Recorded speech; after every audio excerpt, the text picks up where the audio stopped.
runtii waxaan dhammaan daawadayaal barnaamijkeena maanta iyo maalinlaha Jubba waxaan ku soo qaadan doonaa ciidamada huwanta oo deegaano hor la kala wareegay kooxda argagixisada al-shabaab gudoomiyaha golaha shacabka oo gaaray magaalada Xudur iyo lafta garan oo ka xanaaqay imaatankiisa halkee ayuu marayaa dagaalka lagu jiro kooxda argagixisada al-shabaab qodobadaasi ayaan ku soo qaadan doonaa barnaamijkeena maanta iyo maalinlaha Jubba balse intaanu barnaamijka u gudagelin fadlan noo faafi barnaamijka adigoo isla markaana ku share garanaya asxaabtada baraha bulshada haddaad barnaamijkeena ku cusub tahayna fadlan nagu soo biir subscribe leh oo gambalelka furo si uusan ku dhaafin barnaamijyadeena mahadsanidin aanu ku bilownay deegaanka Alkowtar ee gobolka Shabeellada Dhexe oo ka mid ah xarumihii ugu waaweynaa ee kooxda al-shabaab ayaa waxaa shalay si buuxda ula wareegay ciidanka xoogga dalka iyo xoogagga deegaanka ee macawisleyda taliyaha ciidanka xoogga dalka General Odawa Yusuf Raage oo la hadlay warbaahinta qaranka ayaa xaqiijiyay qabashada Alkowtar waxa uu intaas ku daray in looga daba tagayo goobaha ay u carareen Alkowtar ayaa ka tirsan degmada Aadan Yabaal waa deegaankii markii laga saaray al-shabaab degmada Aadan Yabaal ay isku aruursanayeen hase yeeshee waa looga daba tagay oo hadda waxay ka mid tahay dhulka xorta ah ee harka dawladnimo dareemayo maanta dhanka kale kusimaha madaxweynaha jamhuuriyadda ahna gudoomiyaha golaha shacabka baarlamaanka jamhuuriyadda federaalka Soomaaliya mudane Sheekh Aadan Maxamed Nuur Aadan Madoobe ayaa shalay lagu soo dhaweeyay magaalada Xudur ee xarunta gobolka Bakool kusimaha madaxweynaha jamhuuriyadda ayaa waxa uu salaan sharaf ka qaatay cutubyo ka tirsan xoogagga dalka waxaana garoonka ku soo dhaweeyay maamulka gobolka Bakool kan degmada iyo dadweyne aad u tiro badan ujeedka safarka Sheekh Aadan Madoobe ayaa salka ku haya sidii loo dardargelin lahaa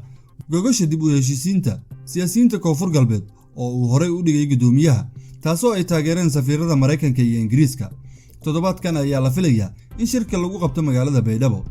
arrinta la yaab kale ayaa ah in soo dhaweyn heerkeedu sareyso aan loo sameeynin Sheekh Aadan Madoobe oo ah mas'uulka ugu sareeya reer koonfur galbeed ee dawladda ku jira iyadoo lafta garan uu ku sugan yahay Baydhabo iyo wasiiradiisa aanu ka qayb galin soo dhaweynta wafdigan taasoo salka ku haysa inay u eg tahay inuusan ku qanacsaneyn hawsha socota gudoomiye ku-xigeenka amniga iyo siyaasadda maamulka gobolka iyo gudoomiyaha degmada ayaa gudoomiyaha ugu warbixiyay xaaladda gobolka iyo guud ahaan deegaanada ku xeeran ayagoo sheegay in gobolkani uu muddo go'doonsan yahay isla markaana dadka deegaanka aysan helin nolol ku filan iyo kooxda khawaarijta al-shabaab oo dadka u diiday xornimo inay ku noolaadaan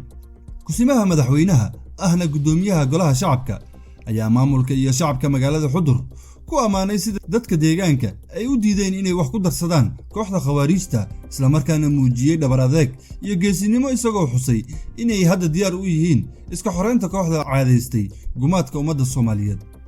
ugu dambeyntii kooxda argagixisada ee al-shabaab ayaa la meelay lugta dhigaan kadib qorshe weyn oo ay dawladdu wado oo lagu doonayo in lagu soo afjaro kooxda nabadiidka ah General Cabdiraxmaan Maxamed Tuuryare taliyihii hore ee hay'adda nabad sugidda iyo sirdoonka qaranka ayaa sheegay inuu socdo dagaal saddex geesood ah oo lagu doonayo in maleeshiyada al-shabaab looga saaro dhulalka ay baaqiga ku yihiin deegaanada Galmudug iyo Hirshabeelle kadib howlgalkii ay ciidamada 6 bishan kula wareegeen degmada Aadan Yabaal ee gobolka Shabeellada Dhexe talaabooyinka xiga waa in deegaanada ay hadda ugu dambeeyaan labada maamul lagala howlgalo qorshahani waa qorshe isla socda oo saddex geesood ah ayuu yiri General Cabdiraxmaan Maxamed Tuuryare waxa uu muujiyay in dagaalkan looga xoreynayo afarta degmo ee kala ah Xeredheere, Ceelbuur, Ceeldheere iyo Ruunirgood iyo waliba deegaanada kale ee ka tirsan maamuladaasi oo ay wali maleeshiyada al-shabaab ka arrimiyaan waxaan isleeyahay toddobaadyada soo socda labadaasi maamul deegaanada ay uga harsan yihiin ilaa iyo afarta degmo iyo tuulooyinka kale waa looga daba tegi doonaa ayuu yiri General Tuuryare oo lagu wareystay barnaamijka martida mikrofoonka ee VOA-da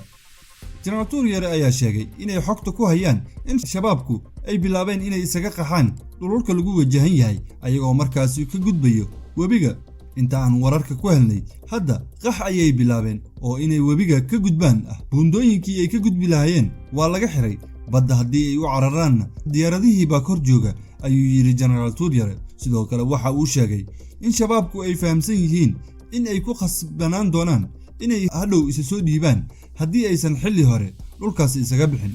waxay ku khasban yihiin inay isa soo dhiibaan ama intii goorigoor tahay in ay sii tahriibaan oo si dhuumaalaysi ah uga baxaan ayuu yiri Tuuryare tan iyo markii uu xafiiska dib ugu soo laabtay madaxweyne Xasan Sheekh Maxamuud ciidamada dawladda oo kaashanaya dadka deegaanka ayaa qaaday weeraro ay kula wareegeen qaybo ka mid ah dhulkii shabaab ay muddo dheer maamulayeen oo ay ugu dambeysay degmada Aadan Yabaal intaasi ayaanu kusoo gabagabaynaynaa barnaamijkeena maanta iyo maalinlaha Jubba anigoo ah Ismaaciil Kulmiye waxaan idin leenahay ismaqal dambe oo xiiso leh nabaday